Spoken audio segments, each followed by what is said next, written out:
Hi guys, welcome to our channel mister Sisindri. Big boss హౌస్కి mega chief అయ్యాడు నబీల్. అయితే ఒక చిన్న మిస్టేక్ కారణంగా పృథ్వీ మెగా చీఫ్ అయ్యే అవకాశాన్ని త్రుటిలో కోల్పోయాడు. అయితే ఆ చిన్న మిస్టేక్ చేయడానికి వెనుక ఉన్న కారణం నిఖిల్.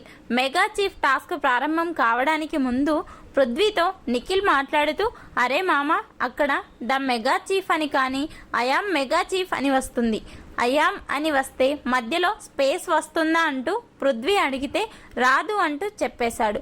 దీనికి తోడు పృథ్వీ టాస్క్ పూర్తి చేసిన సమయంలో కూడా ఐకి యామ్కి మధ్య స్పేస్ ఇవ్వకపోయినా గంట కొట్టు అంటూ పృథ్వీని తొందరపాటుకు గురి చేశాడు.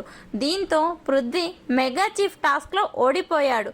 ఇక ఇదే విషయాన్ని ఈరోజు హోస్ట్ నాగార్జున మాట్లాడడం జరిగింది.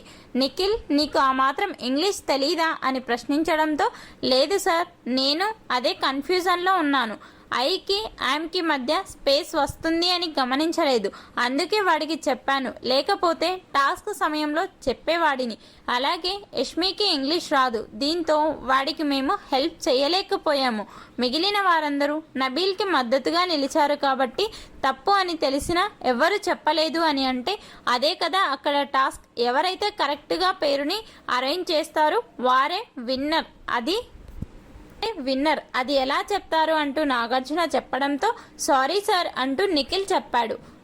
సో ఫైనల్లీ నువ్వు ముందు పృథ్వీకి చెప్పడంతో పృథ్వీ అదే కరెక్ట్ అనుకున్నాడు. అంటే వాడు టాస్క్ అయిపోయిన తర్వాత కూడా నువ్వు చెప్పడం వల్ల అలా పెట్టాను, కానీ నువ్వు చెప్పకపోతే నాకు అలా కూడా పెట్టాలి అని తెలియదు అంటూ చెప్పాడు సార్ అని అంటే అందరూ నవ్వుకున్నారు.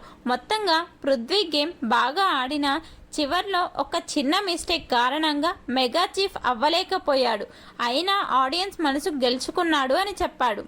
ఇకపై ఏదైనా టాస్క్లో నీకు కరెక్ట్ అనిపిస్తేనే చెప్పు నిఖిల్, లేకపోతే వేరే వారి సలహా తీసుకుంటే మంచిది కదా అని నాగార్జున అనడంతో, అవును సార్, నేను ఇకపై దాన్ని ఫాలో అవుతాను అంటూ చెప్పాడు. మొత్తంగా మెగా చీఫ్ టాస్క్లో పృథ్వీ ఓటమికి కారణం నిఖిల్ అంటూ నాగార్జున చేసిన ఈ కమెంట్పై మీ అభిప్రాయాన్ని కమెంట్స్ రూపంలో తెలపండి. Please subscribe our channel mister సిసింద్రి.